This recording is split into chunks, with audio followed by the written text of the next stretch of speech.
riders na angkas. Binayaran siya ng peking 500. Kawawa Peke mo ba naman. yan? Peke? Paano mo yan? Binayaran ng masayro. Kawawa naman yung mga kaibigan nating rider. Pangalan niya, di ba? 500 na peke. Oh. Peke mo ba yan? Hindi mo man lang tinignan Hindi kanina. ko marunong magsilat yun eh.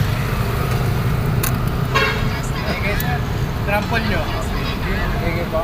Saka ito dito yan. Hindi mo ba kilala, hindi mo ba natandaan yung ano?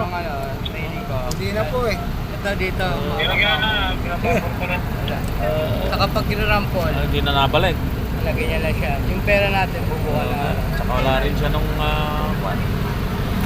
Saan mo kinuha yun, kuya? Sa Oo. Tandang Sora po. Hanggang Sora, Quezon City.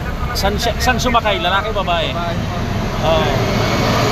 Ang pagkaba niya rito, magkano inabot? May bill po siya na 300.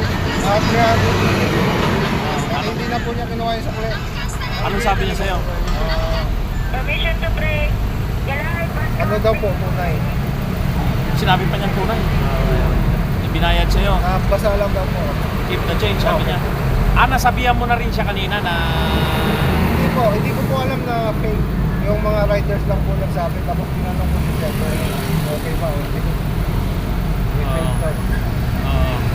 Namukhaan mo naman. Hayaan mo na, okay na yun. Diyos ka bahala sa atin. Patingin nga yung 500 niya kaya. Okay. Sayang ang pagod Hindi ko po alam kung fake o hindi. Talaga yun.